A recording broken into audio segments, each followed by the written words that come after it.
Thật sự không còn. Khí huyết nghịch hành, ngũ tạng bị thiêu đốt, quả thật là hết thuốc chữa. Tôi biết có một người biết dùng dược vương kim châm, nhưng mà Phương Thần Y, Diệp Đạt, ngươi đến làm gì? Tôi cần Bạch Thiềm Bì. Tôi nghe nói nó đang ở trong tay ông. Bạch Thiềm Bì sao? Ta đây thật sự đã dùng hết rồi. Bất quá, ta biết tung tích Bạch Thiềm Bì, nhưng không thể nào cứ như vậy mà nói cho người biết. Nói, người muốn ta làm gì? Ngươi dùng dược vương kim châm trị khỏi bệnh cho vị lão tiên sinh này, ta sẽ nói cho người biết tung tích Bạch Thiềm Bì. Ngươi không thể gạt ta. Đường đường Giang Châu thần y phương chính, sao có thể lừa ngươi được chứ? Được, nói lời giữ lấy lời.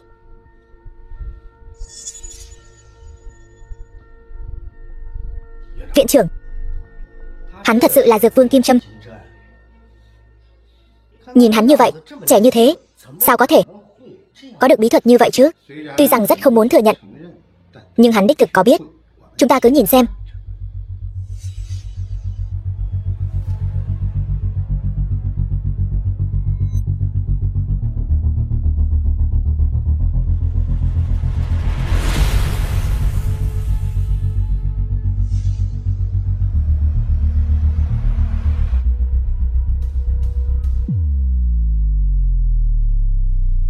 Thi châm kết thúc, để lão tiên sinh nghỉ ngơi một chút, lão sẽ tỉnh lại thôi.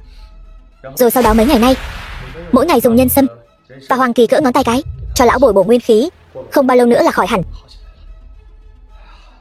Khó mà tưởng tượng được, lão tiên sinh trong thời gian ngắn như vậy, bệnh tình lại có chuyển biến tốt. Giờ, người có thể nói cho ta Bạch Thiềm Bì ở đâu rồi chứ? Đương nhiên có thể.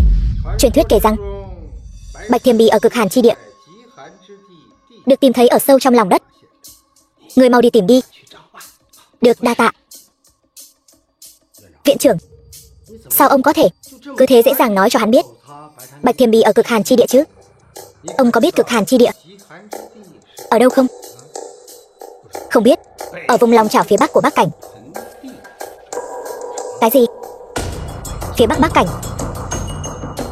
Vậy sao hắn có thể lấy được trong vòng 7 ngày? Ta chỉ cần nói cho hắn biết Bạch Thiềm Bì ở đó, còn hắn có thể lấy được kịp thời hay không là vấn đề của hắn. Cái gì? Bắc Cảnh? Đi tới đi lui, tuyệt đối không thể xong trong 7 ngày. Ta bị Phương Chính đùa dẫn rồi.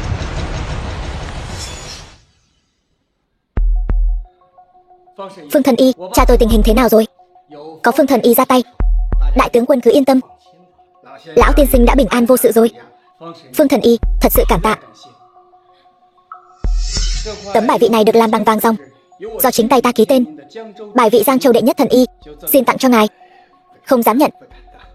Ngài đã cứu cha tôi, phần thưởng gì cũng là xứng đáng. Phương Chính, người lão tặc, người dám lừa ta.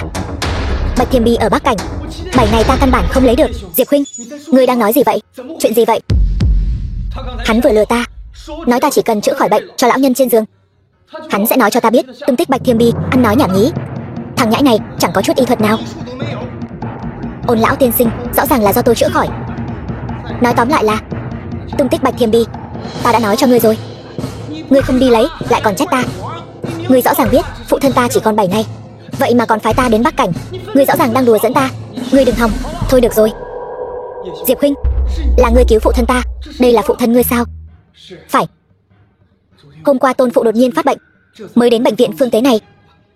Đại tướng quân, ta dám lấy cả sự nghiệp của mình thề rằng bệnh tình của Ôn lão tiên sinh là do Phương viện trưởng chữa khỏi.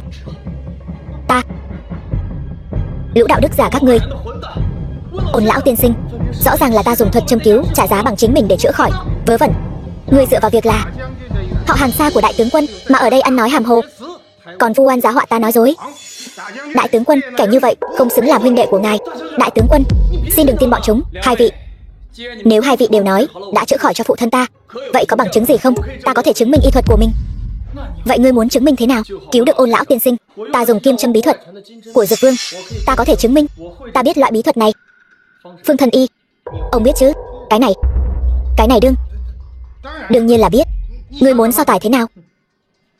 Vậy thì dùng thân thể hắn làm tiêu bản, chúng ta thi triển châm thuật. Viện trưởng, châm pháp của ta, ngươi còn không tin tưởng sao? Được, ta sẽ so tài với ngươi. Đại tướng quân còn ở đây. Trận đánh cược này ta không thể thua. Nếu ta thắng, chức viện trưởng tiếp theo sẽ là của ngươi. Đã hiểu. Được, ta nguyện dùng thân thể mình để thử châm.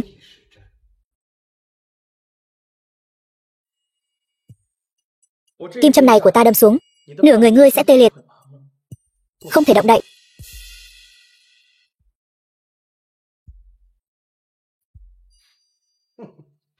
Sao có thể? Ta sẽ cử động cho ngươi xem. Sao lại thế này? Phương Thần Y, đến lượt ông rồi. Thân thể hắn quả thật có nửa bên đã bị tắc nghẽn kinh mạch, hoàn toàn tê liệt. Tìm ra rồi.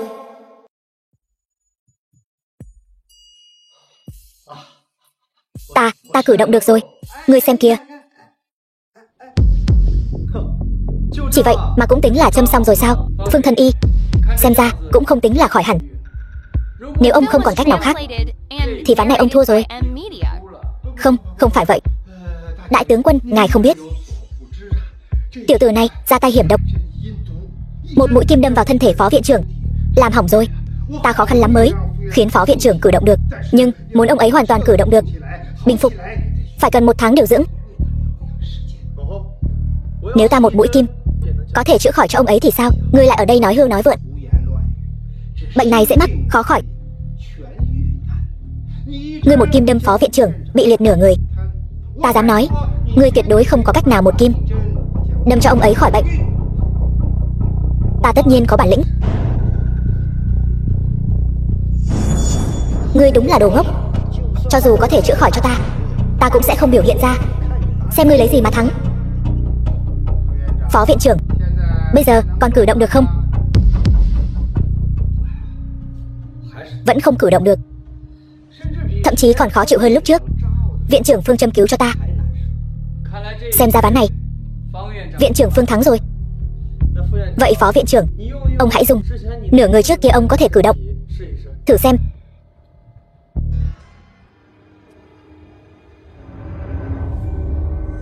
Cử động cái gì? Xem ra bây giờ thắng thua đã rõ ràng rồi. Xong rồi, ta quên mất, tay trái ta không cử động được.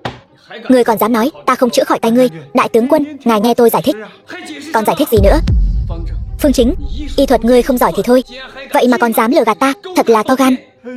Oan uổng quá. Kính xin đại tướng quân minh xét. Minh xét, ta thấy rõ ràng châm pháp của ngươi không bằng huynh đệ họ Diệp thì thôi, vậy mà còn dám che giấu sự thật để tranh công. Xem ra thân phận quốc y của ngươi cũng nên bị bãi miễn. Không, đại tướng quân, lão phu cả đời đều cống hiến cho Giang Châu, lần này phạm một chút lỗi nhỏ, mong ngài rộng lượng, tha cho ta một lần. Đây không phải là ý đức bất chính sao? Ngươi rõ ràng biết phụ thân ta chỉ còn 7 ngày, vậy mà còn bảo ta đi Bắc Cảnh, coi mạng người như cỏ rác. Đây chính là phẩm hạnh của quốc y sao? Đại tướng quân, lão phu sai rồi, nhưng bệnh tình của phụ thân hắn thật sự nan y, không có Bạch Thiềm Bì ta cũng bó tay.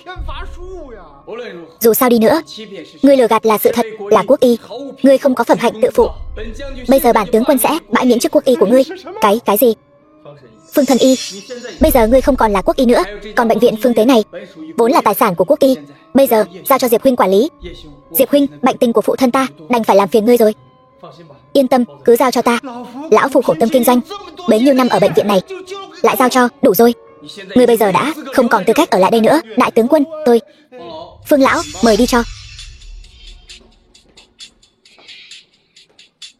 Diệp huynh, ta sẽ bẩm báo việc này với quốc chủ và truyền quốc y tri ấn cho ngươi. Được, Đình ca.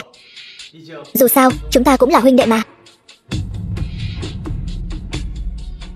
Này vị Diệp viện trưởng, ngài có thể tiếp quản bệnh viện này, thật là tuyệt vời.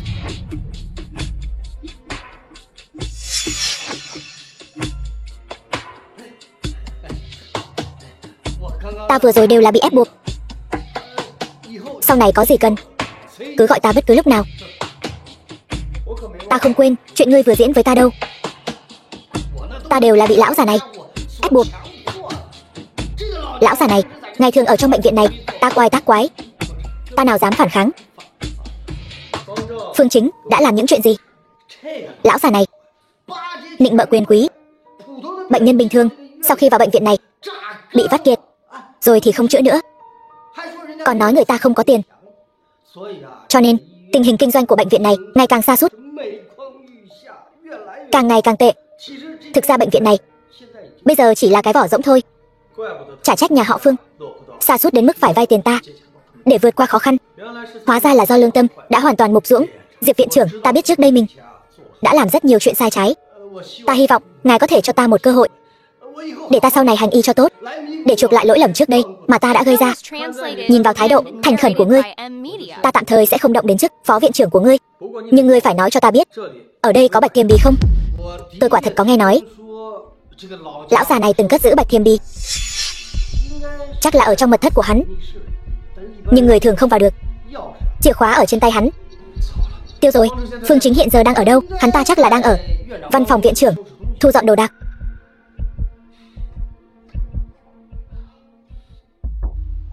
Quốc y, Ôn tướng quân, Diệp Đạt. Quốc y, ngươi, tất cả là tại ngươi, đều là lỗi của ngươi, tất cả là do ngươi. Lão phu mới bị cách chức là do chính ngươi. Ngồi ở vị trí cao mà không làm việc đàng hoàng, cả tiểu bối cũng hiểu đạo lý này. Ngươi không có chút giác ngộ nào sao? Hôm đó nếu ngươi không gây sự vô cớ, Ôn tướng quân cũng sẽ không đến nhà họ Phương ta, lão phu cũng sẽ không bị cách chức. Tất cả đều là lỗi của ngươi. Đây đều là do ngươi tự chuốc lấy. Nhưng nếu ngươi đưa bạch thiềm bì cho ta, có lẽ ta còn có thể cân nhắc giữ cho ngươi một chức vụ nhỏ nhoi trong bệnh viện này. Muốn biết bạch thiềm bì ở đâu? Tốt, hôm nay ta sẽ nói với ngươi bạch thiềm bì rốt cuộc ở nơi nào.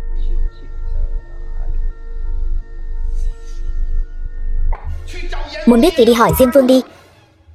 Ngươi muốn làm gì? Làm gì sao? Còn không nhìn ra được sao? Ta muốn lấy mạng ngươi. Ngươi thật sự phát cuồng rồi. Ngươi không biết hại người là phạm pháp sao? Phạm pháp. Chỉ cần ta, thần không biết quỷ không hay, lấy mạng ngươi rồi ném cho học trò giải phẫu, ai biết được ngươi mất như thế nào. Giấy chứng tử của ngươi đều do lão phu khai ra. Ngươi đừng xúc động. Ngươi lấy mạng ta rồi, ngươi được cái gì? Lấy mạng ngươi, lão phu vẫn là quốc y của Giang Châu. Vừa hay, lão trà sắp mất của ngươi, trên đường Hoàng Tuyền còn có thêm bạn đồng hành. Lão phu có phải đối xử với ngươi rất tốt không? Ngươi điên rồi sao? Đúng vậy, ta điên rồi. Y đức cứu người nào bằng khoái lạc của tiền tài. Ngươi cản đường tài lộc của ta, mất không đáng tiếc. Ai ngờ được đường đường Giang Châu thần y lại là một kẻ lòng tham che mở lý trí như ngươi. Những lời này hãy giữ lại nói với Diêm Vương. Dưới địa ngục đi.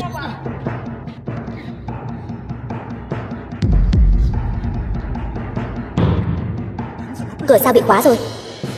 Vô dụng thôi, cửa ta đã khóa chặt rồi. Đậu xanh, chẳng lẽ hôm nay ta phải bỏ mạng ở đây sao?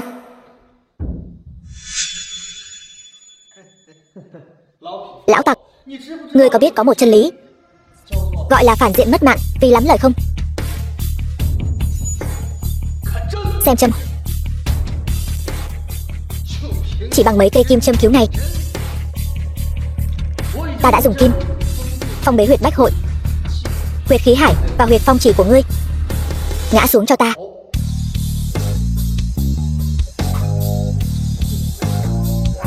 Vẫn chưa ngã. Tốt. Xem châm. Huyệt á môn của ngươi đã bị ta phong bế, huyệt khí hải của ngươi ta cũng đã bổ sung cho ngươi rồi. Ngã xuống cho ta. Thắng suýt soát. Chúc mừng ký chủ đánh bại ác nhân đầu tiên. Thưởng thêm một lần nói dối thành thật. Tức là ta bây giờ có 2 cơ hội nói dối thành thật rồi. Chúc mừng ký chủ.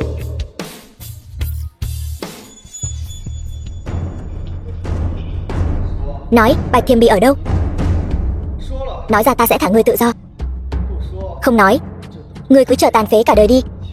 Dù ta nói cho ngươi Bạch Thiềm Bì ở đâu, ngươi cũng không lấy được nó. Bớt nói nhảm, nói mau.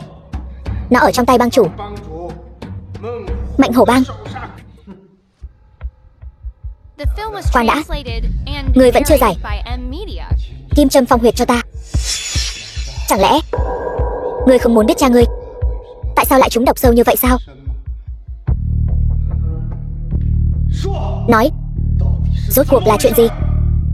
Giải huyệt cho ta. Ta sẽ nói cho ngươi biết.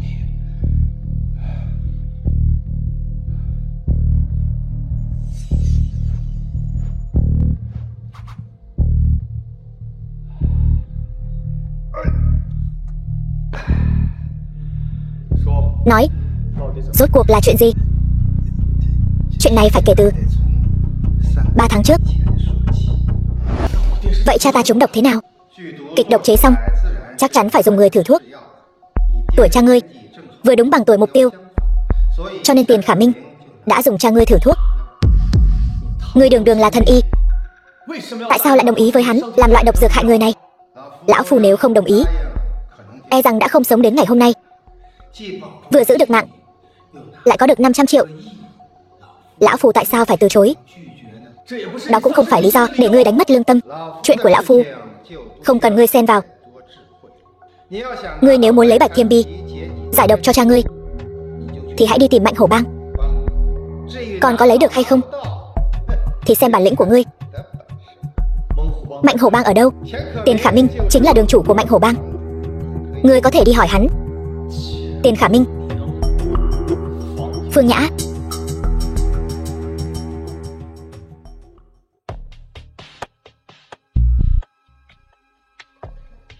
Này Phương Nhã, người biết Mạnh Hổ Bang ở đâu không?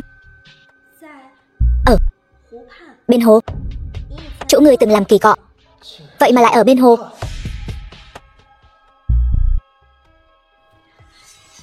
Hổ ra. Như vậy được chưa?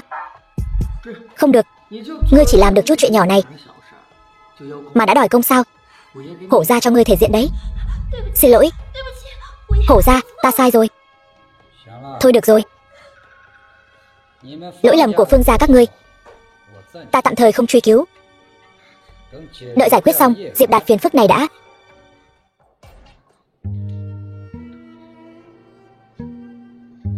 Tiểu Đạt, sao ngươi trông có vẻ tâm sự nặng nề vậy? Lấy được Bạch Thiềm Bì chưa? Bạch Thiềm Bì là thần dược quý giá nhất thế gian, Phương gia không có. Giờ nó đang ở trong tay Mạnh Hổ, hắn nhất thời cũng sẽ không đưa cho tôi. Hóa ra là vậy. Vậy thì đúng là có chút khó khăn. Nhưng mà tôi có một tin tốt muốn nói cho cậu biết. Gì vậy? Bá mẫu đã tỉnh rồi, cậu đi xem bà ấy đi. Tiểu Đạt, con đã về rồi. Gia đình chúng ta đều đoàn tụ trên trời sao? Mẹ yên tâm đi mẹ, chúng con không sao. Con đã trả hết nợ rồi, mọi người cũng được cứu rồi. Vậy bây giờ mẹ đang ở đâu? Mẹ, chúng ta đang ở nhà Tiểu Nhiễm. Trong những ngày hai người hôn mê đều là Tiểu Nhiễm chăm sóc. Tiểu Nhiễm, quả nhiên là cô. Tôi vẫn luôn nghĩ cô là một cô gái tốt. Tiếc là mấy năm nay tình hình không tốt, sản nghiệp nhà họ Diệp chúng ta sụp đổ. Thêm vào đó Tiểu Đạt lại nợ một đống. Nếu không thì nó đã cưới cô từ lâu rồi. Mẹ, đừng nói vậy. Lúc đó con vì Phương Nhã mà vay 5 triệu. Mẹ đã nói là không nên.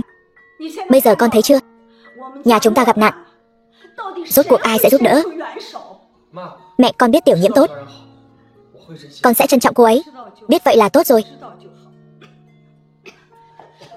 Bá mẫu, bà uống chút nước đi.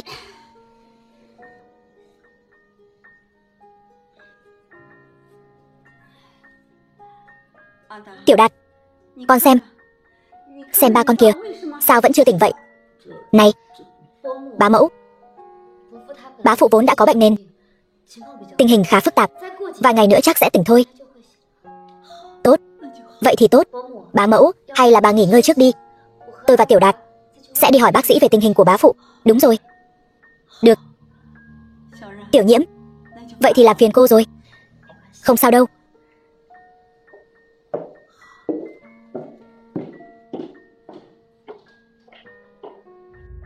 Tiểu Đạt, độc trên người bá phụ, cậu định làm thế nào? Tôi không muốn gì cả. Tôi chỉ muốn mạng của Ôn Đình. Tôi phải suy nghĩ đã. Tiểu Nhiễm, tôi. Diệp huynh, sao cậu cũng ở đây vậy? Đúng rồi, cậu họ Ôn, cô ấy cũng họ Ôn, hai người. Tiểu Nhiễm là em gái ruột của tôi, mà hai người lại có thể gặp nhau ở đây. Trùng hợp ghê, thật là trùng hợp. Biết đâu lại thành thông gia luôn ấy chứ. Hiện tại Ôn Đình đang ở rất gần. Tôi thật sự muốn lấy mạng hắn đổi lấy mạng cho ba tôi sao? Tối nay chúng tôi có một buổi họp mặt gia đình, Diệp huynh cũng đến tham gia nhé. Đúng vậy, Tiểu Đạt, cậu đi cùng chúng tôi đi. Tiểu Nhiễm, tình hình của ba mẹ tôi cô cũng biết. Tôi phải nghĩ thêm cách, nên là không thể đi được. Ngươi cũng đừng quá lo lắng. Xe đến núi ắt có đường, nhất định sẽ có biện pháp. Là bệnh tình như thế nào lại khiến cả Diệp huynh cũng bó tay? Cha ta trúng độc, chỉ có Bạch Thiềm Bì mới giải được, quả là kịch độc. Bạch Thiềm Bì ta đã từng nghe qua, nghe đồn ở Cực Hàn chi địa có một miếng. Sau đó quốc quân giao nó cho tái phụ đại nhân bảo quản. Ta và tái phụ đại nhân xưa nay bất hòa, nếu có thể giao hảo đôi chút là có thể xin cho ngươi rồi. Bạch Thiềm Bì, vật phẩm chân quý như vậy không thể nào có hai miếng. Chẳng lẽ Bạch Thiềm Bì trên tay Mạnh Hổ chính là do tái phụ đưa cho hắn? Vậy thì độc dược bọn chúng muốn điều chế, rốt cuộc là muốn lấy mạng ai?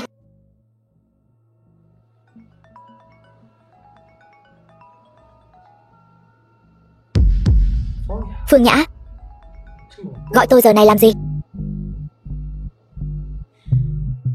Diệp Đạt, việc lấy mạng Ôn Đình, ngươi suy nghĩ thế nào rồi?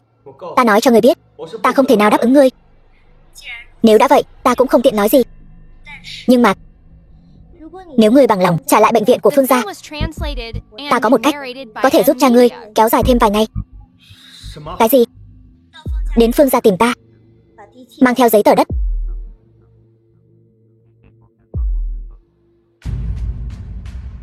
Phương Nhã, biện pháp ngươi nói là gì? Đây là Phật thủ thanh, một loại kịch độc, nhưng có thể lấy độc trị độc, hoãn giải độc tố trong cơ thể cha ngươi. Dùng hay không, tùy ngươi. Sao ngươi đột nhiên tốt với ta vậy? Nói nhảm ít thôi.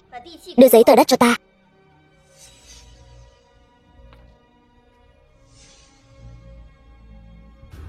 Từ nay về sau, chúng ta không ai nợ ai. Gặp lại chính là kẻ thù.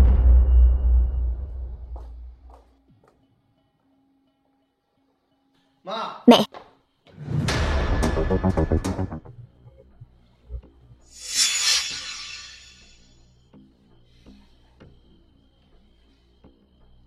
Phương Nhã, mẹ ta đi đâu rồi? Có phải liên quan đến ngươi không? Việc Hổ gia giao cho ngươi mà ngươi không làm, còn dám chạy đến địa bàn của Mạnh Hổ bang đánh thương người của Hổ gia. Món nợ này cũng nên tính toán. Được, ta sẽ đến tính sổ với ngươi ngay bây giờ. Nhắc nhở thân thiện, ký chủ sắp gặp phải cường địch, ký chủ xin hãy cẩn thận. Được, ta đi đây.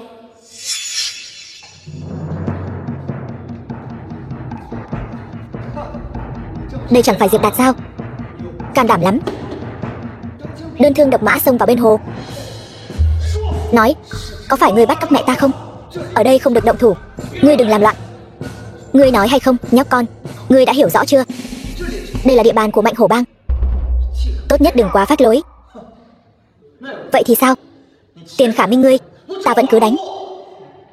Bắt mẹ ta đi đâu rồi? Cái gì gọi là bắt mẹ ngươi đi đâu? Ta chỉ là đưa mẹ ngươi mời qua uống trà thôi. Đừng làm ầm ĩ lên. Lại đây.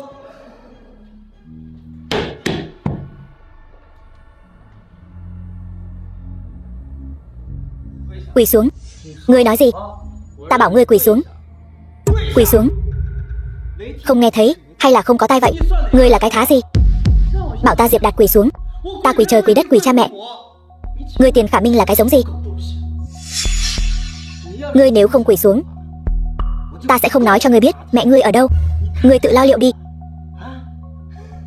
Được, quả nhiên là các ngươi bắt cóc mẹ ta. Đầu gối cứng cáp thật đấy. Ngươi mất rồi hay sao mà? Hương hỏa đứt đoạn, mỗi ngày bắt người ta quỳ lại ngươi. Đậu xanh, Lão tử hôm nay cho người mất mạng ở đây. Lên. Vâng. Phế vật. Mắng người khác phế vật.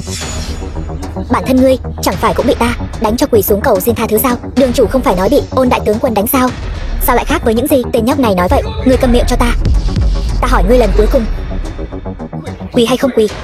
Mơ tưởng. Tất cả xông lên cho ta.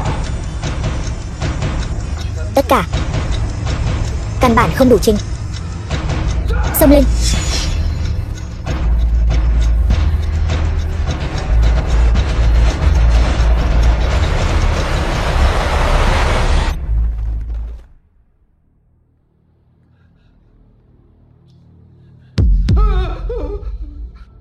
Đi đâu? Ra ra, ta biết lỗi rồi, ngươi tha cho ta đi. Tha cho ngươi. Các ngươi khi nào thì tha cho ta? Không phải. Diệp đại hiệp, ta thật sự biết lỗi rồi. Ngươi đừng đánh nữa.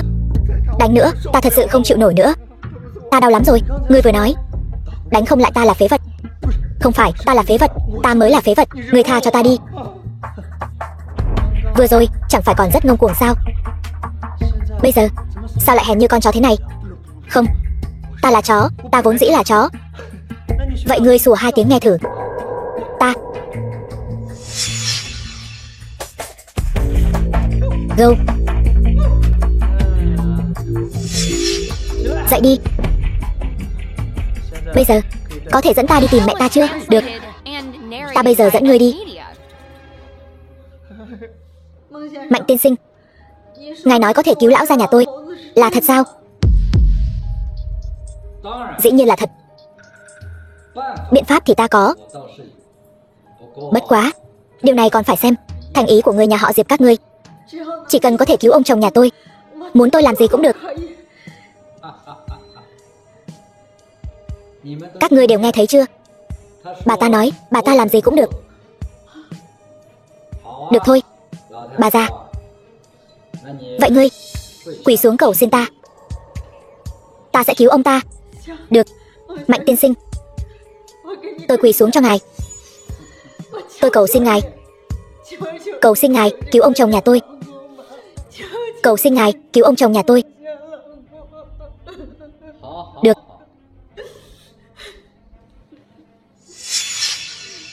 Vậy ta nói cho người biết. Ta chỉ nói một lần thôi. Cảm ơn. Cảm ơn ngài. Cảm ơn ngài. Cảm ơn ngài. Cảm ơn ngài. Bảo con trai ngươi kêu hắn đem đầu Ôn Đình đến để đổi thuốc giải. Mời. Đi. Cảm ơn ngài. Mẹ. Tiểu Đạt. Mạnh Hổ, ngươi quá đáng lắm rồi. Quá đáng sao? Mẹ ngươi hiện tại vẫn bình an vô sự đứng đây. Điều đó chứng tỏ ta chưa làm gì bà ta cả. Nếu ta thật sự muốn làm gì bà ta, Diệp Đạt, ngươi nghĩ ngươi còn có thể gặp lại mẹ mình sao? Mong Hổ ra tha cho người nhà tôi. Có chuyện gì cứ nhắm vào tôi. Chuyện ta giao cho ngươi. Khi nào ngươi mới làm xong? Ngươi phải cho ta một câu trả lời chắc chắn chứ. Cho tôi thêm chút thời gian. Tôi sẽ cho ngài một câu trả lời. Được thôi. Nhưng ngươi nhớ kỹ, lần này ta không động đến mẹ ngươi. Nhưng lần sau thì chưa chắc đâu. Mau chóng đem đầu Ôn Đình về cho ta. Cút đi. Tiểu Đạt. Mẹ xin lỗi con. Mẹ, đừng nói nữa. Chúng ta về nhà thôi. Hổ ra nói muốn con lấy mạng Ôn đại tướng quân. Con thật sự muốn làm vậy sao? Con không biết. Mẹ nói cho con biết. Ôn đại tướng quân là ai? Nếu ông ấy xảy ra chuyện, cả Giang Châu sẽ đại loạn. Nhưng mà cha con lại. Con phải suy nghĩ cho kỹ đấy con trai. Con biết.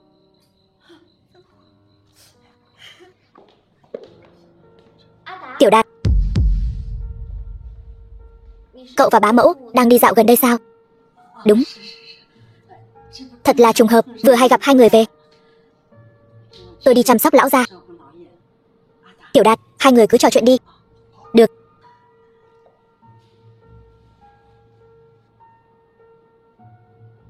Tôi có phải hơi thừa thãi không?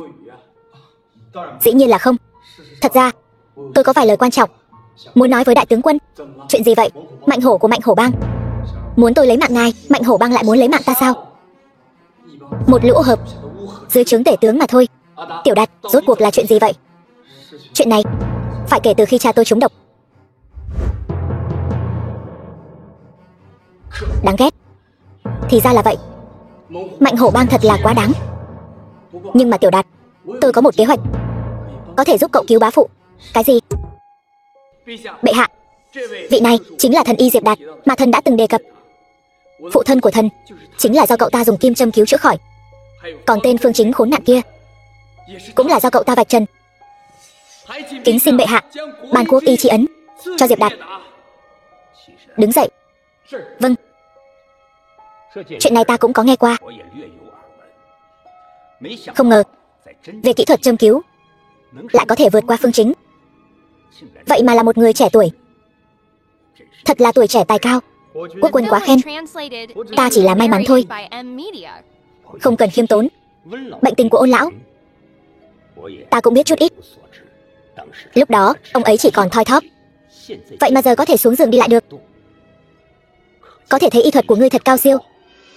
Người đâu? Mang quốc y tri ấn đến đây.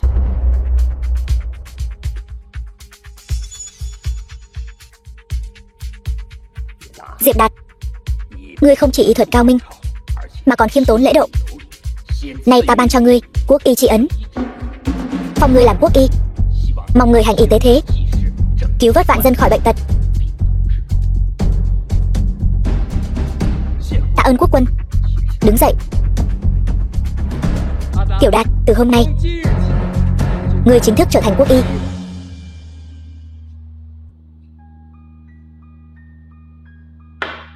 Diệp Đạt, ngươi đến đây làm gì? Ta đến tìm ngươi. Tìm ta làm gì? Ta đã được ban cho quốc y tri ấn, nên là Ôn Đình mở tiệc chúc mừng cho ta.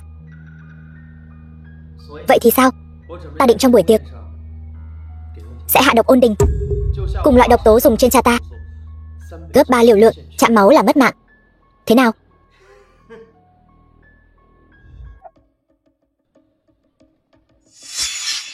Cảm ơn mọi người đã đến tham dự tiệc chúc mừng huynh đệ ta. Tiểu Đạt nào, chúng ta cùng kính Diệp quốc y mới nhậm chức một ly.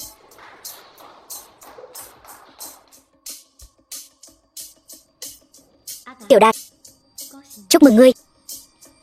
Tiểu Nhiễm, cảm ơn. Nào Tiểu Đạt cũng ly nào. Ca, ngươi làm sao vậy? Để ta bắt mạch cho huynh ấy. Không ổn rồi, Đình ca đây là trúng độc. Sao lại trúng độc được? Phải làm sao để giải, độc tố quá mạnh. Nếu nhất thời không có thuốc giải, e là Đình ca không xong rồi. Sao lại không xong? Tiểu Đạt, ngươi không phải biết kim châm phong huyệt sao? Sao lại không được? Ta thử xem.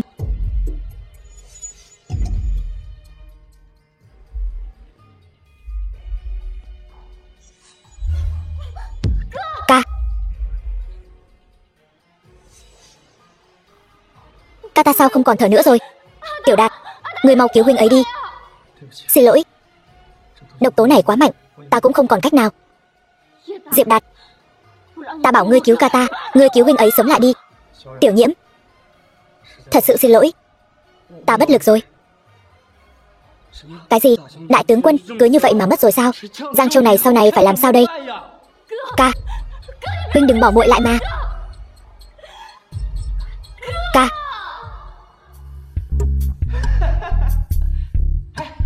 Phương Nhã, cho hổ ra chút kích thích nào. Nào.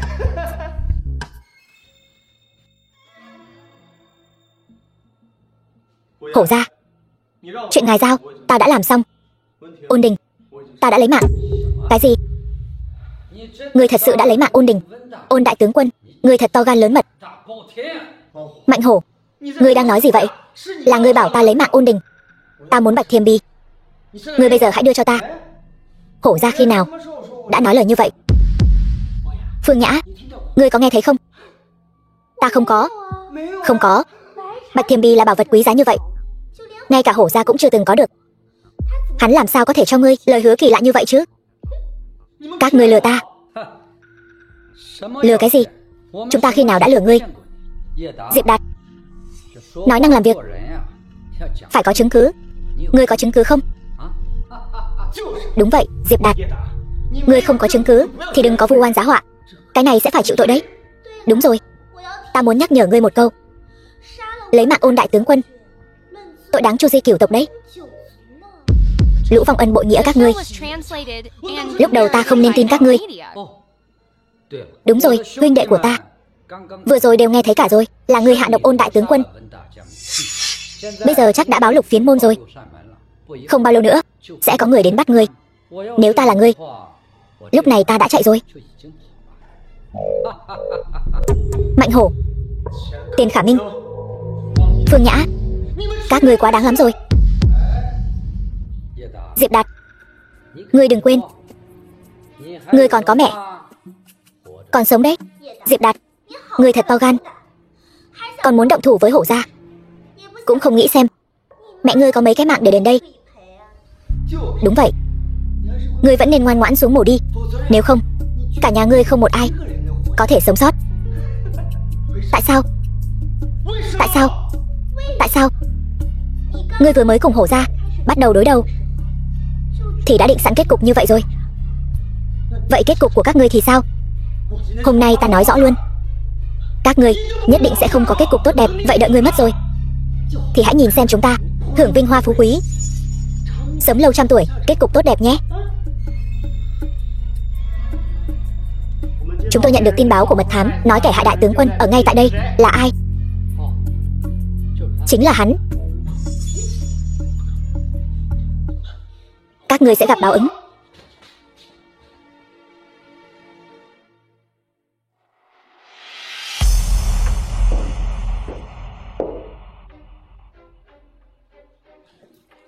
Tiểu Đạt, độc của anh ta thật sự là do người hạ sao? Ngươi nói đi, anh ta rốt cuộc có phải do ngươi lấy mạng không? Ngươi nói rõ ràng. Tiểu Nhiễm, xin lỗi, ta không muốn nghe ngươi nói xin lỗi. Ngươi nói đi. Ngươi nói anh ta không phải do ngươi hại. Ngươi nói ngươi bị oan. Ngươi nói đi. Không, đại tướng quân, chính là ta hạ độc. Nhà họ Ôn ta rốt cuộc có chỗ nào đắc tội với ngươi? Ngươi lại muốn lấy mạng huynh ta. Ngươi đúng là bụng dạ độc ác.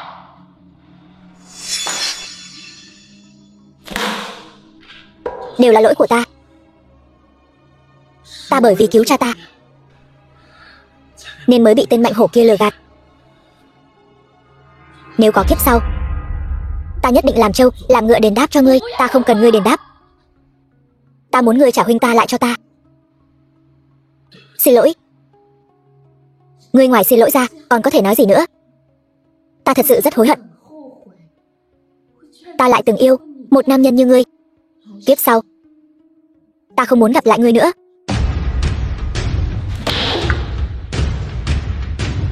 Cảnh báo, hệ thống kiểm tra kẻ ác cách vật chủ còn 99 mét.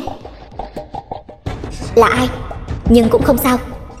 Cảnh báo, hệ thống kiểm tra kẻ ác cách vật chủ còn 50 mét, 20 mét, 1 mét.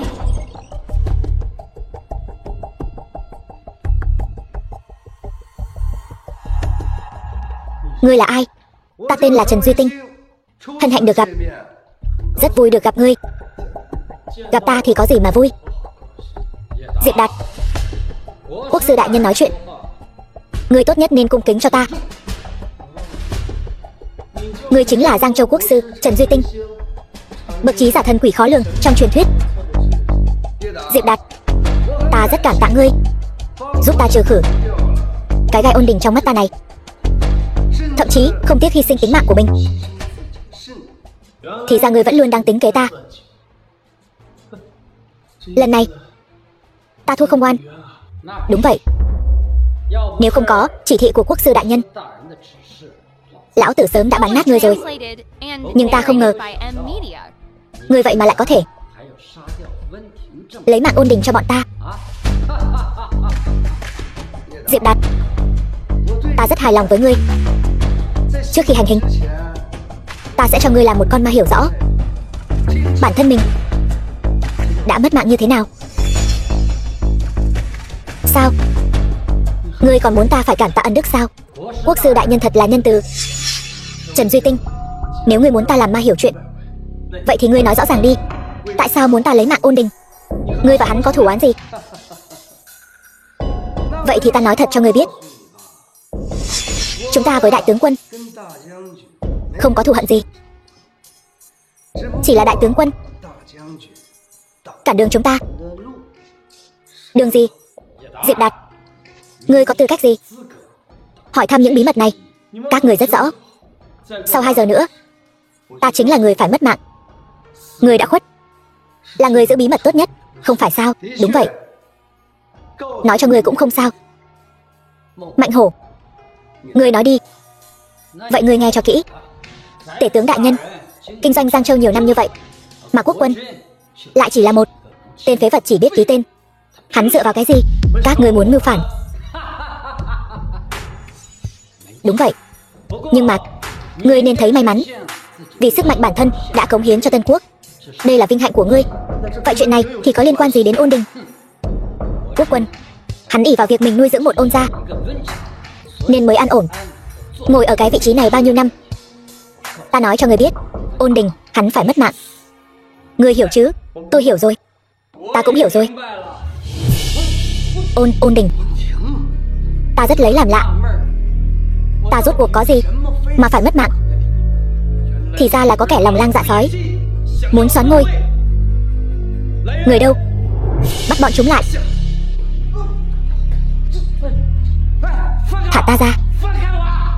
Diệp Đạt, lần này mong là có thể một hơi bắt được 2 tên ác nhân. Diệp huynh, lần này ủy khuất huynh rồi. Tiểu Đạt, huynh có sao không?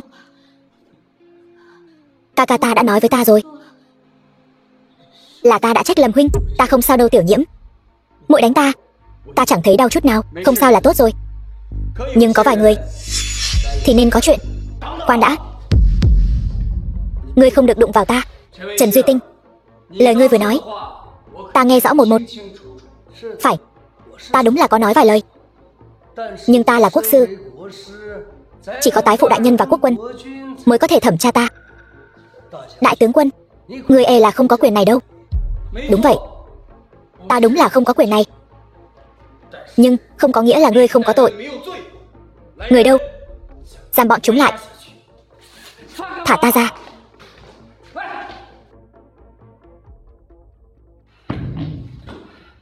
Quốc sư, bây giờ chúng ta phải làm sao? Đừng vội, tái phụ đại nhân nhất định sẽ đến cứu chúng ta. Đúng vậy, Cữu Cữu ta nhất định sẽ đến cứu chúng ta. Ông ấy nhất định sẽ đến, nhất định sẽ đến. Cữu Cữu, ngươi cuối cùng cũng đến rồi. Cữu Cữu, mau cứu ta ra ngoài. Tiểu Hổ, Duy Tinh, các ngươi làm ta rất thất vọng. Không phải đâu Cữu Cữu, chúng ta cũng là bị Diệp Đạt, tên khốn nạn đó hãm hại. Cữu Cữu, mau cứu ta ra ngoài đi. Tái phụ đại nhân, lần này là ta sơ suất. Hơn nữa, Hổ gia hắn còn tiết lộ cho Ôn Đình một vài kế hoạch của chúng ta.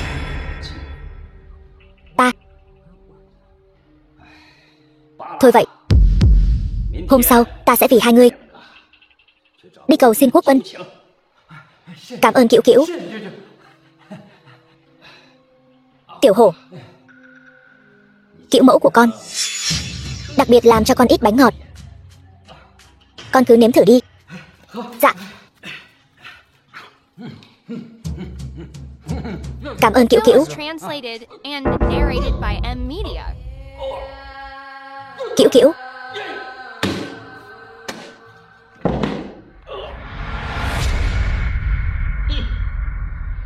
đúng là cái kết của kẻ ngu xuẩn. Tuy hắn là cháu của ta, nhưng ta tuyệt không nương tay. Duy Tinh, ngươi là người thông minh, hy vọng ngươi đừng làm ta thất vọng.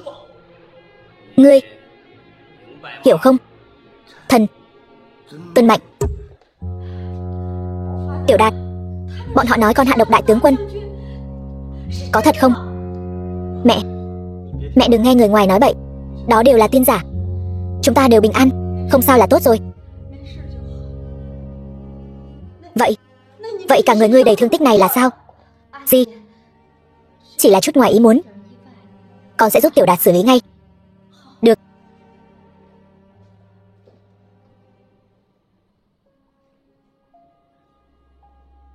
Đau không? Không đau. Nói dối, đều chảy máu rồi, sao có thể không đau?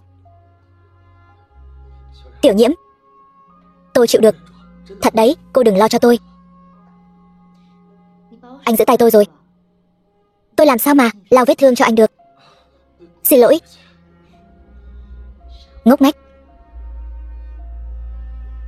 Tiểu Nhiễm, lần trước ở trong mục, nàng nói nàng thích ta. Là thật sao? Chàng rõ ràng đều biết, tại sao còn hỏi? Ta chỉ là không chắc chắn. Vậy là thật. Vậy là thật. Nào có ai hỏi con gái như chàng vậy? Chàng đang ép ta tỏ tình với chàng sao? Xin lỗi, ta chỉ muốn biết nàng có cùng tâm ý với ta không? Cái gì? Ta cũng như chàng thích ta vậy. Ta thích chàng. Thật tốt quá Tiểu Nhiễm. Hãy thả ta xuống trước đã. Đợi tất cả những chuyện này qua đi, ta sẽ cưới nàng. Mục tiêu ác nhân, Mạnh Hổ đã xác định tử vong. Chúc mừng ký chủ đánh bại ác nhân thứ 2. Thưởng số lần nói dối cộng 1. Mạnh Hổ đã mất mạng. Đại tướng quân, ngươi đây là ý gì? Khởi bẩm quốc quân, những ngày qua thần đã bị ám sát. Cái gì? Đại tướng quân, ngươi không sao chứ? Thần không sao. May nhờ có Diệp Thần Y đã sớm cảnh báo cho thần, thần mới bình an vô sự. Diệp Quốc Y, lần này trẫm muốn ban thưởng cho ngươi công đầu. Quốc quân quá khen. Đại tướng quân, chuyện này, hai vị này là, chính là bọn họ muốn mưu sát thần. Oan uổng quá, bệ hạ.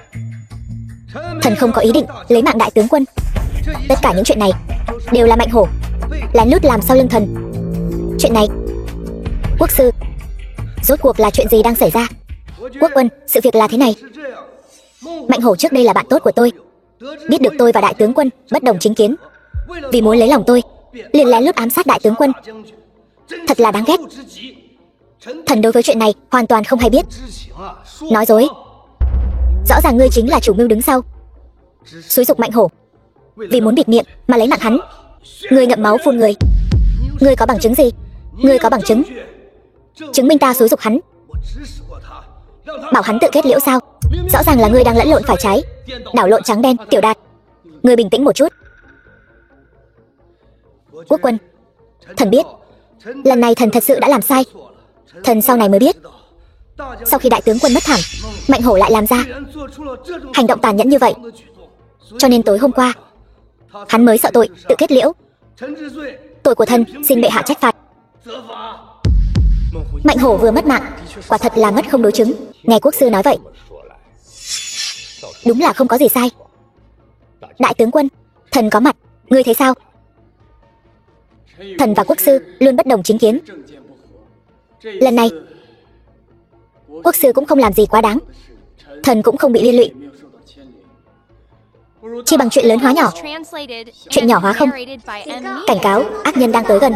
Thủ lĩnh của tứ đại ác nhân đang cách ký chủ cách 40 mét, 20 mét, 1 mét. Thần thi, không được.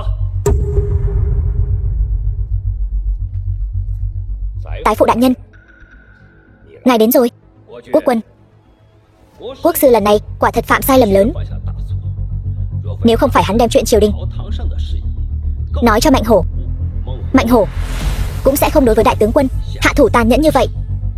Vậy ý của tái phụ đại nhân là nên làm thế nào? Hãy để quốc sư tạm rời khỏi chức vụ, cách trước 3 tháng, để tỏ lòng răn đe. Được, mọi việc cứ theo lời tái phụ đại nhân. Đình ca, hôm nay ở Quân Vương Điện, tại sao huynh lại nói không trừng phạt tên Trần Duy Tinh đó? Ta dù sao cũng là giả mất mạng, nếu đưa ra yêu cầu quá đáng, e là quốc quân sẽ khó xử. Quân Vương Điện. Rất nhiều chuyện, không đơn giản như đệ nghĩ đâu. Vị tái phụ đại nhân này, tại sao lại là hắn ra mặt trừng trị Trần Duy Tinh? Quốc sư vốn dĩ là người của tái phụ Mạnh Hy Đường. Hắn nói có thể phạt, quốc quân mới có bậc thang để phạt quốc sư. Tên Mạnh Hy Đường này rốt cuộc là có lai lịch gì? Ngay cả quốc quân cũng phải kiêng rẻ hắn 3 phần. Đệ cũng thấy quốc quân tuổi cao sức yếu, tuổi tác cũng gần bằng cha đệ, đương nhiên là có vấn đề về sức khỏe, cho nên bình thường rất nể trọng tái phụ. Không phải, ngươi vừa nói gì? Ta nói quốc quân tuổi cao sức yếu. Không phải, ngươi nói là quốc quân tuổi cao sức yếu, tuổi tác gần bằng cha ta, đúng không? Câu này làm sao? Lúc đó Mạnh Hổ chính là muốn cha ta thử thuốc, là bởi vì hắn muốn hạ độc một người khác. Mà tại sao lại tìm cha ta? Tuổi tác của cha ta, ngoại hình và người kia, mục tiêu nhân vật tương tự. Ngươi nói có khả năng hay không? Hắn chính là muốn đầu độc quốc quân. Điều này thật quá đáng sợ. Ta phải nghĩ biện pháp nhắc nhở quốc quân.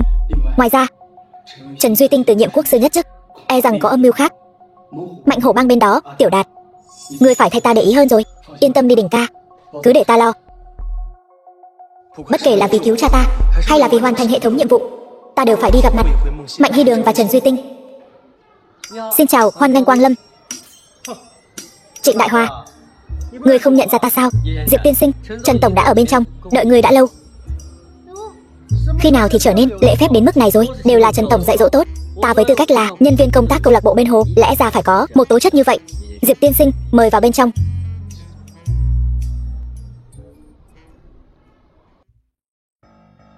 Đã xảy ra chuyện gì? Nơi này dường như khác rồi. Diệp Đạt, người tới rồi. Trần Duy Tinh, người bày trò gì với ta vậy? Ta thật không ngờ kẻ ngu ngốc như ngươi vậy mà có thể nghĩ ra kế mất mạng giả. Ta còn bị ngươi lừa gạt. Vậy thì sao? Chẳng lẽ ngươi không màng đến tính mạng cha ngươi, không muốn Bạch Thiềm Bì nữa sao? Ta cần Bạch Thiềm Bì, nhưng nếu ngươi bảo ta hại ngươi, vậy thì miễn bàn. Yên tâm, người trí tuệ hơn người. Ta xưa nay đối với người trí tuệ đều 10 phần tôn trọng. Điều kiện của ta là để ngươi cưới Phương Nhã. Cái gì? Ta không thể cưới nàng. Diệp Đạt, ngươi trước đây chẳng phải vô cùng mê ta hay sao? Còn vì ta mà gánh món nợ 5 triệu. Hiện tại Trần tổng muốn hoàn thành tâm nguyện của ngươi, sao lại không muốn?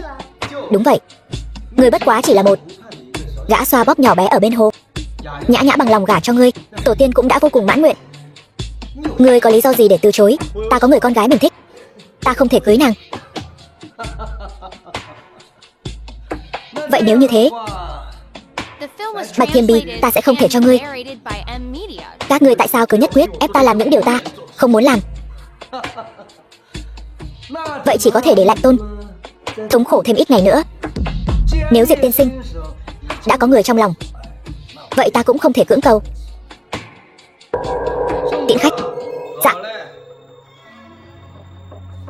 Diệp Đạt, mời.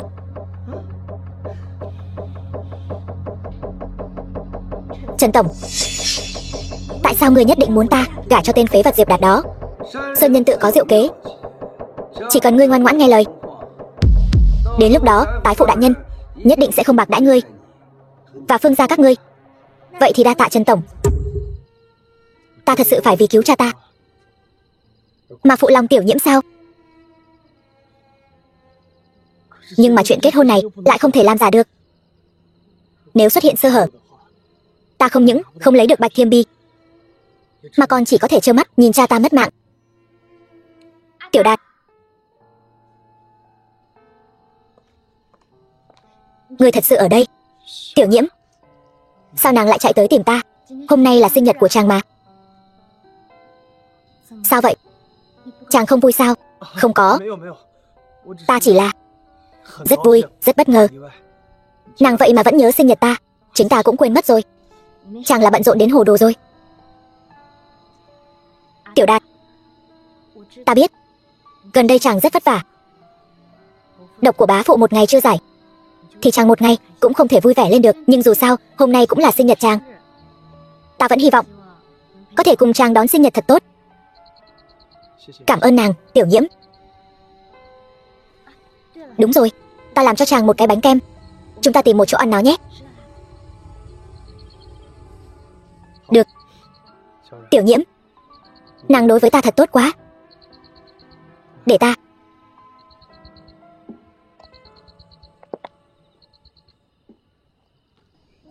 Tiểu Đạt, chúng ta ăn bánh kem thôi. Được.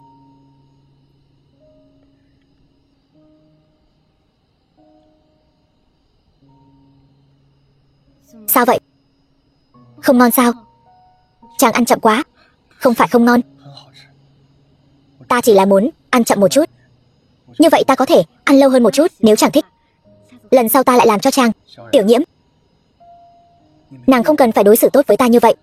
Tiểu Đạt, đừng nói những lời như vậy. Chàng xứng đáng với những điều tốt đẹp nhất. Không, nàng không hiểu.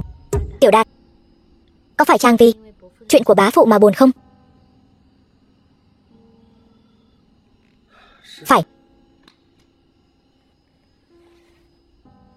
Thật ra ta nghe ca ca ta nói, tái phụ có bạch thiềm bì trong tay, chỉ là không thể dễ dàng lấy ra như vậy. Hay là thế này, hôm sau ta cùng chàng đi cầu xin ông ấy. Bất luận ông ấy đưa ra điều kiện gì, chúng ta sẽ cố gắng hết sức đáp ứng để ông ấy giao bạch thiềm bì ra. Chàng thấy thế nào? Thật ra bọn họ đã đưa ra điều kiện rồi. Thật sao? Tốt quá rồi, bá phụ được cứu rồi. Bọn họ đưa ra điều kiện gì? Bọn họ muốn ta cưới Phương Nhã.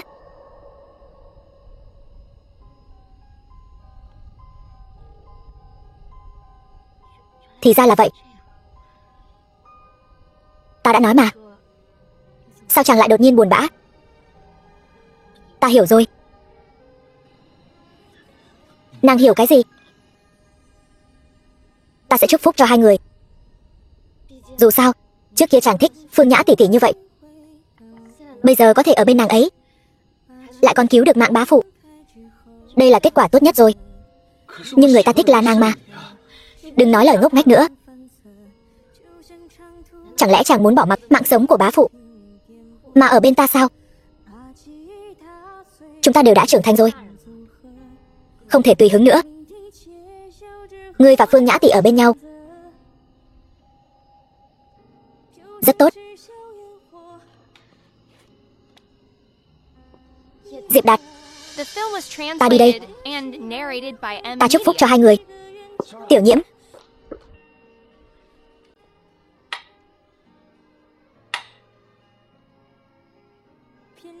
Phương Nhã, sau khi ta kết hôn với ngươi, khi nào ngươi có thể đưa bạch thiềm bì cho ta? Ngày hôm sau khi kết hôn là được. Được. Hôm sau chúng ta sẽ kết hôn. Xin lỗi Tiểu Nhiễm, tiếp sau ta nhất định sẽ cưới ngươi làm vợ. Trần tổng, ngài thật sự là tính toán không sót một điều. Hắn đã đồng ý cưới ta rồi. Ta chỉ có một chút không hiểu rõ.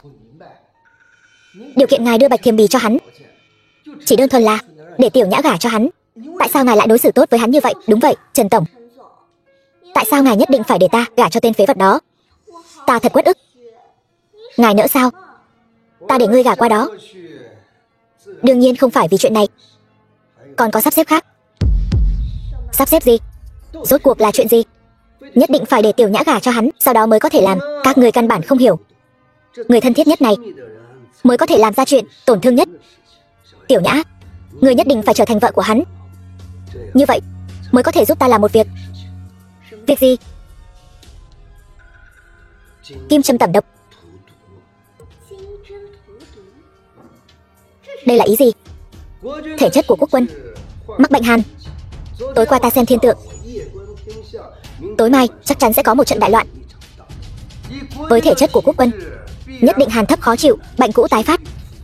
Như vậy hắn chắc chắn sẽ gọi quốc sư mới nhậm chức. Diệp Đặt đến trần trị cho hắn. Như vậy chỉ cần tẩm đầy độc dược lên kim châm là có thể mượn tay Diệp Đặt lấy mạng quốc quân. Đúng vậy, người nhất định phải gả cho Diệp Đạt. Chỉ có thân phận là người đầu ấp tay gối của hắn, chuyện này mới có thể hoàn thành. Tiểu Đạt, ngươi thật sự muốn cưới Phương Nhã sao? Đúng vậy. Vậy còn Tiểu Nhiễm thì sao? Là ta có lỗi với nàng ấy. Mời tân lang tân nương tiến vào. Ta nên đi lên rồi. Lại đây. Mời tân lang tân nương. Chào nhẫn.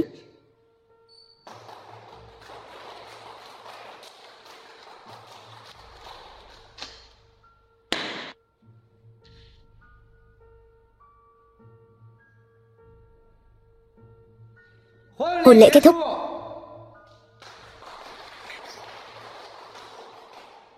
Đi Diệp Đạt, cùng ta uống một ly. Sau này dù sao chúng ta cũng là thông gia. Đi nào. Lại đây tân lang. Uống một ly. Chúc mừng. Trần Duy Tinh, nhớ Bạch Thiềm Bì của ngươi đấy. Yên tâm. Qua đêm nay, Bạch Thiềm Bì ta sẽ dâng bằng cả hai tay.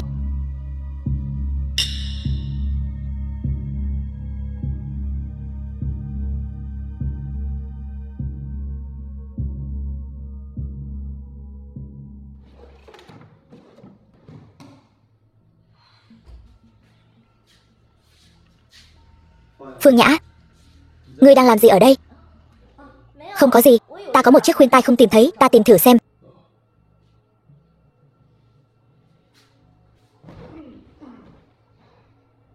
Thì ra kim châm của hắn giấu ở đây.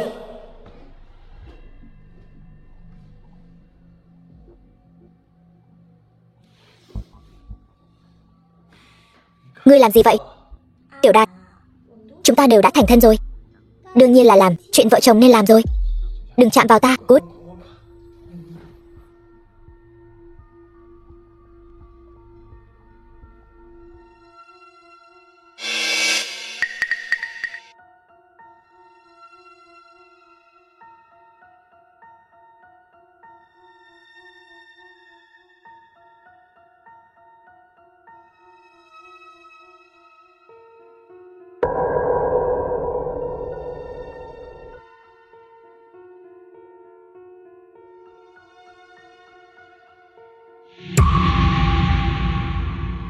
Diệp Đạt, e là lần này ta xem ngươi làm sao mà biết được chứ.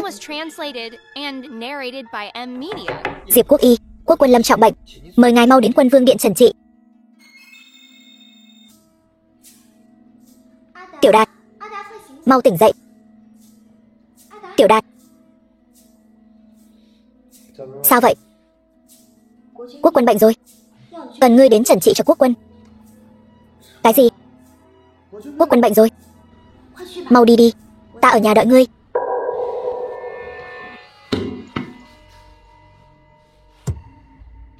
Diệp Đạt, lần này quốc quân nhất định sẽ mất trong tay ngươi.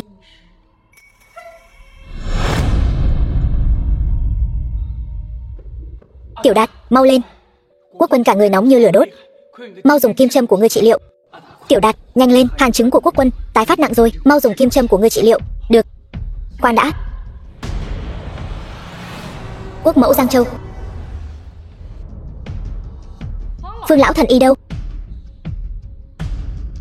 Sao lại đến một tên tiểu tử mà ta chưa từng gặp mặt thế này?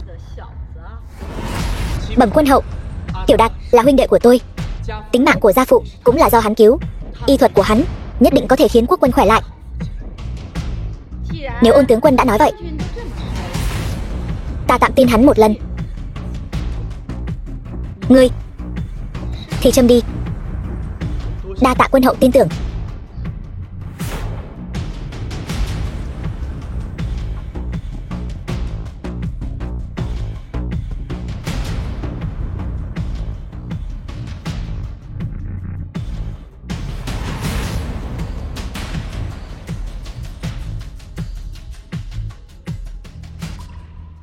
Ta đây là lại bệnh rồi sao?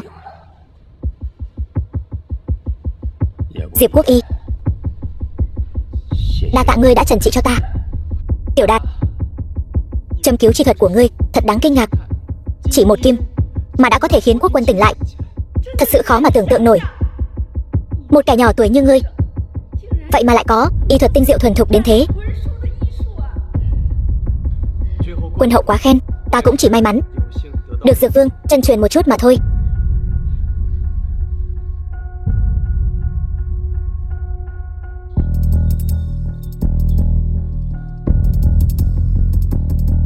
Ngươi châm một kim này xuống, ta cảm thấy dễ chịu hơn nhiều rồi. Ta dường như có thể ngồi dậy được rồi. Bệ hạ an tâm, chớ nóng vội. Đợi ta châm kim này xuống, ngươi có thể đứng dậy được, thậm chí khôi phục như thường.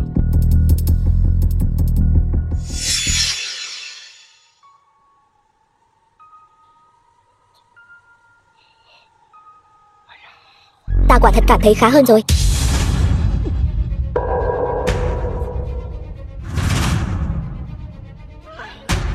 Quốc quân, người làm sao vậy? Diệp Đạt, đây là chuyện gì? Nếu quốc quân có mệnh hệ gì, ta diệt cả tộc ngươi. Quân hậu xin bớt giận. Diệp Đạt, mau giải thích. Ta cũng không biết, châm pháp của ta hẳn là đúng mà.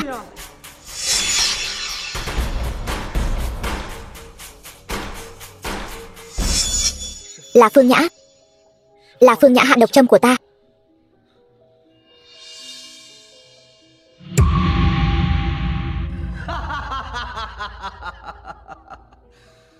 Bây giờ mới phát hiện, e là hơi muộn rồi đấy.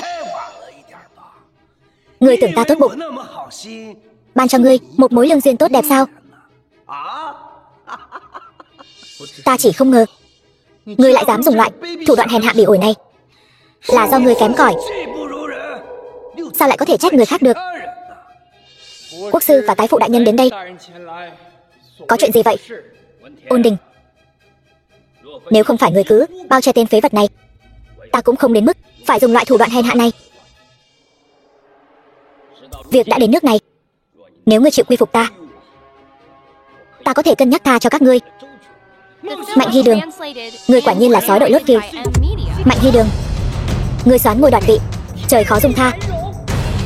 Quốc quân lại tin tưởng ngươi như vậy, phong ngươi làm tái phụ.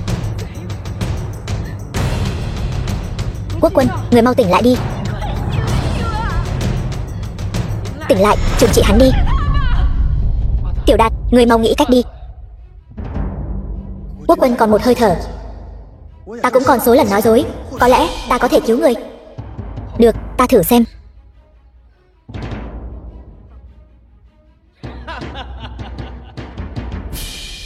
Tiểu tử, trước khi mất mạng, miệng lưỡi vẫn còn cứng rắn như vậy. Vậy ta nói cho người biết, độc mà quốc quân trúng và độc mà cha ngươi trúng là hoàn toàn giống nhau, nhưng liều lượng này gấp 10 lần cha ngươi. Có lẽ người chỉ còn sống được vài giây nữa thôi. Hệ thống, ta phải làm sao để cứu người? Xin lỗi, những việc liên quan đến tứ đại ác nhân trong hệ thống này đều đang ở trạng thái chưa mở khóa. Ký chủ cần dựa vào nỗ lực của bản thân để đạt được mong muốn. Ta đã hiểu. Ta phải nói một lời nói dối động trời mới có thể cứu người, đúng không? Mạnh Hy Đường, các người bị lừa rồi. Thực ra quốc quân căn bản không trúng độc, chúng ta vừa rồi chỉ đang diễn trò thôi. Diệp Đạt, người phát điên cái gì? Quốc quân bây giờ thở ra nhiều, hít vào ít. Người vậy mà còn ở đây nói điên. Muốn nói sao thì nói, dù sao qua đêm nay các người sẽ mất mạng hết. Quốc quân vốn dĩ không mất mạng, chỉ là ta vừa châm cho người kim biến sắc mặt. Diệp Đạt, bộ dạng phát điên trước khi mất mạng của ngươi thật đáng thương lại nực cười. Quốc quân mất mạng trong tay vị ngự y mới nhậm chức, thật đúng là chưa từng có. Diệp Đạt, sau này ngươi sẽ mang tội danh muôn đời. Tiểu Đạt, sao mọi chuyện lại thành ra thế này? Đều là tên lang băm nhà ngươi hại quốc quân mất mạng. Ta muốn cho cả 9 họ nhà ngươi chôn cùng. Ta không có.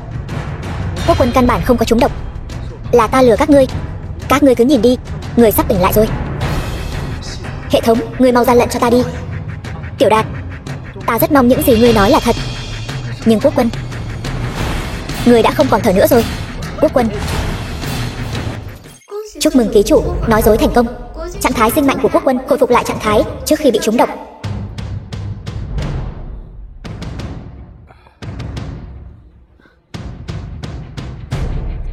Chuyện gì thế này? Giống như cải tử hoàn sinh vậy. Quốc quân, ngươi vậy mà sống lại rồi. Quân hậu, vừa rồi ta bị làm sao vậy? Quốc quân, vừa rồi kỳ thực là như thế này. Ta đã nhận ra âm mưu thâm độc của tái phụ và tiền quốc sư. Chỉ cần một chút mưu mẹo nhỏ để khiến bọn chúng mắc câu. Người hãy xem bọn chúng hiện tại đang làm gì. Tên họ Mạnh kia, ngươi muốn tạo phản sao? Sao có thể như vậy được? Tái phụ đại nhân không cần phải hoảng hốt. Trong tay chúng ta hiện tại có nhiều người như vậy. Ưu thế chưa chắc đã không thuộc về chúng ta. Đúng. Thủ hạ nghe lệnh, bao vây bọn chúng cho ta.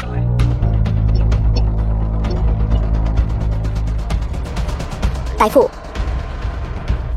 ngươi muốn xoán ngôi sao?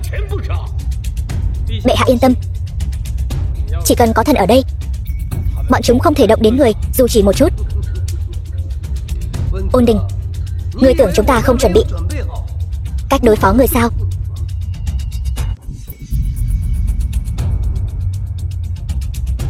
Bọn người này thật là độc ác. Mạnh Hy Đường, quốc quân đối đãi ngươi không tệ. Nếu bây giờ ngươi quay đầu, có thể giữ lại mạng sống cho ngươi. Ôn Đình, ngươi nên quay đầu là ngươi mới phải. Nếu lần này ngươi đứng sai phe, chỉ uổng mạng mà thôi. Đối với ngươi mà nói, được ít hơn mất. Biết điều một chút thì đầu hàng đi. Bây giờ giao quốc quân ra đây, chúng ta không chỉ tha mạng cho ngươi, thậm chí có thể giữ lại chức vị tướng quân của ngươi. Vào lúc này, đừng đưa ra lựa chọn vô ích. Các ngươi, Tiểu Đạt, ta e rằng sẽ bỏ mạng nơi đây. Lát nữa ngươi hãy mang theo quốc quân và quân hậu chạy trốn. Phần còn lại giao cho ta. Đình ca, đừng đi qua như vậy. Không phải còn có ta sao? Ngươi, ta nếu đã có thể khiến quốc quân cải tử hoàn sinh, thì có thể khiến chúng ta thoát khỏi hiểm cảnh. Tiểu Đạt, lúc này rồi, ngươi đang nói nhăng nói cuội cái gì vậy? Chỉ bằng các ngươi mà còn muốn thoát khỏi hiểm cảnh? Ta thấy các ngươi ngoan ngoãn chờ nộp mạng đi. Ta thật sự có thể, bởi vì ta biết bay. Ký chủ nói dối thất bại. Bay lượn không phải chức năng mà cơ thể con người có thể thực hiện được. Ta không biết bay. Diệp Đạt, ngươi đúng là khiến ta được một trận cười đã đời. Ngươi thật sự chỉ là một tên hề nhảy nhót. Hôm nay ngươi đã thành công chọc cười ta. Diệp Đạt, đến lúc này rồi, đừng nói nhảm nữa. Phải làm sao? Bây giờ ta phải làm sao? Ký chủ có thể sử dụng sự kiện có xác suất cực thấp để nói dối, nhưng không được vượt quá giới hạn của cơ thể con người. Xác suất cực thấp. Có rồi, đúng vậy, ta quả thực không biết bay. Nhưng ta dám nói, ngươi hôm nay chỉ cần dám bắn tên của ngươi, không một mũi tên nào có thể bắn chúng ta. Thật nực cười và đáng thương. Ngươi không phải nói ta bắn không trúng sao? Được rồi, hôm nay ta sẽ lấy mạng ngươi đầu tiên.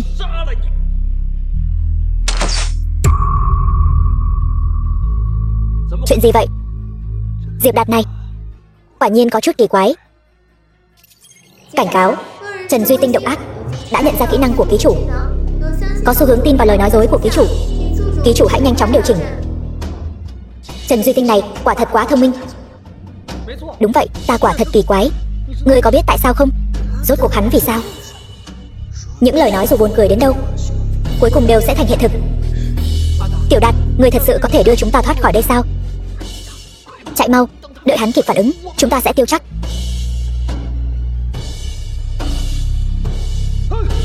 Đuổi theo cho ta.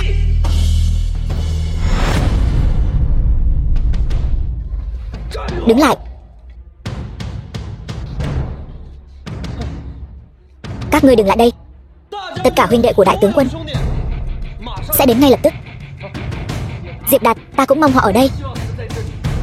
Nhưng họ đang ở biên quan mà. Phải rồi, làm sao họ có thể ở đó đợi chúng ta được?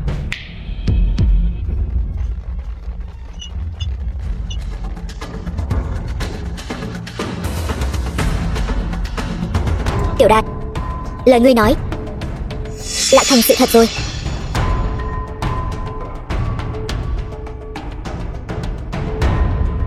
Thuộc hạ ở biên quan, bọn họ đều ở đây cả. Xong rồi, lần này thì tiêu thật rồi.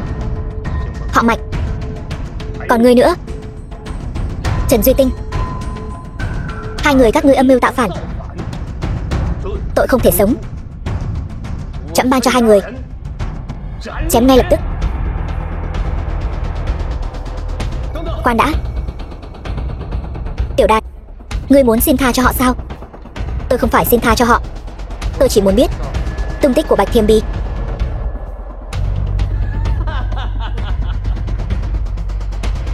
Bạch Thiềm Bi ta đã đốt rồi. Diệp Đạt, cha ngươi xong đời rồi. Đúng vậy, hết rồi, không còn nữa. Ngươi nói dối. Ngay từ lúc nãy, khoảnh khắc chúng ta nhìn nhau, ta đã biết vật quý giá như Bạch Thiềm Bi nhất định sẽ không bị mất. Hơn nữa, rất có thể đang ở trên người các ngươi.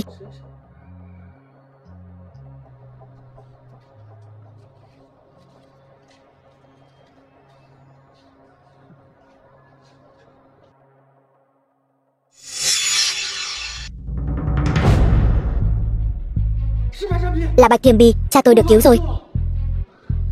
Tiểu Đạt, chúc mừng ngươi, cuối cùng cũng tìm thấy rồi. Ngươi đi trước đi, chuyện còn lại giao cho ta. Được. Chúc mừng ký chủ hoàn thành nhiệm vụ, trả thù 4 tên ác nhân.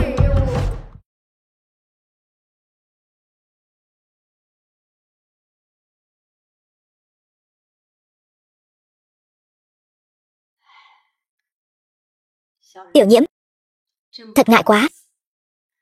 Rõ ràng Tiểu Đạt đã cưới Phương Nhã rồi, vậy mà vẫn còn nhờ bác sĩ nhà cô đến chăm sóc lão già nhà tôi. Không sao đâu. Dì ơi, chú cũng coi tôi lớn lên từ nhỏ, giúp đỡ chú lúc nguy nan. Cũng không có gì.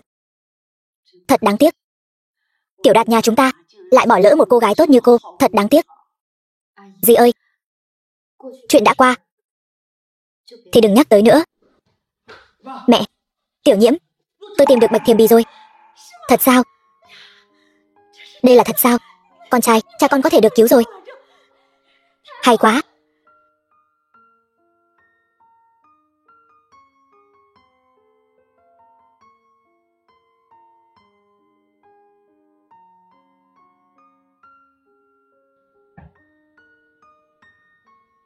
Cha. Cha. Cha cố lên nhé. Cha con cử động rồi. Tay cha con cử động rồi. Tay cha con cử động rồi. Cha. Cha. Cha tỉnh rồi. Ngủ lâu quá. Lão gia. Lão gia. Ta làm sao vậy? Lão gia, suýt nữa thì mất ông rồi. May mà có Tiểu Đạt và Tiểu Nhiễm, nếu không thì thật sự mất ông rồi. Lão gia. Phải đó cha. Cha tỉnh rồi. Tiểu Nhiễm đâu? Tiểu Nhiễm đâu? Tiểu Nhiễm. Diệp Đạt, cậu đến đây làm gì? Cậu không ở bên bá phụ bá mẫu đoàn tụ cùng nhau sao? Tiểu Nhiễm, cảm ơn cô bấy lâu nay đã ủng hộ tôi, chăm sóc cha mẹ tôi. Nếu không có cô, cha tôi có lẽ đã không sống đến khi tìm được Bạch Thiềm Bi này. Không sao, tôi cũng chỉ làm một vài việc trong khả năng của mình. Không phải, những việc này đối với tôi rất quan trọng. Không có gì, cậu đi đoàn tụ với bá phụ bá mẫu đi. Tôi muốn ở một mình một lát. Tiểu Nhiễm, cậu đừng như vậy. Cậu đã kết hôn với Phương Nhã rồi. Tôi kết hôn với Phương Nhã là do tình thế bắt buộc. Người tôi yêu từ đầu đến cuối vẫn là cô. Vậy tôi cũng không muốn làm kẻ thứ ba phá hoại hôn nhân. Vậy bây giờ tôi ly hôn được không? Cậu làm như vậy thì đặt tôi vào vị trí nào? Kẻ thứ ba phá hoại hôn nhân của cậu sao? Không phải, tôi kết hôn với Phương Nhã. Việc đầu tiên cô ta làm là bôi độc lên kim châm của tôi, vu oan tôi Trâm Quốc Quân mất mạng. Cái gì? Tóm lại, tôi suýt nữa bị cô ta hại. Hôn nhân của tôi và cô ta chỉ là vở diễn mà thôi. Bây giờ tôi sẽ gọi cho cô ta ly hôn. Phương Nhã, cô đến đây ngay, tôi muốn ly hôn với cô. Diệp Đạt, cứu tôi với. Có rất nhiều người đến bao vây nhà chúng tôi, nói nhà họ Phương chúng tôi tiếp tay cho giặc. Đó cũng là do nhà họ Phương, tội đáng định như vậy. Đáng đời. Tiểu Nhiễm, cô cũng nghe thấy rồi đấy. Phương Nhã bị bắt rồi. Tôi muốn ly hôn, nhất định phải đích thân đến đó một chuyến. Nhưng mà Tiểu Nhiễm, yên tâm đi, đơn này cô ta nhất định sẽ ký.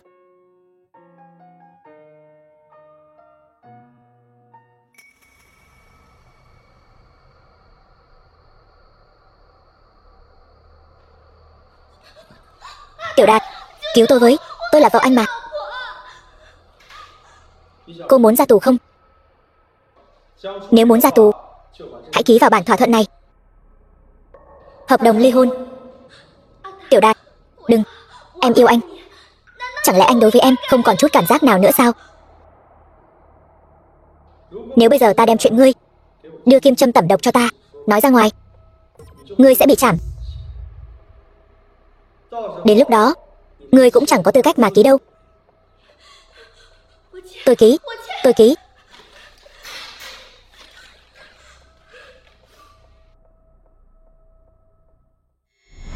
Ba tháng sau.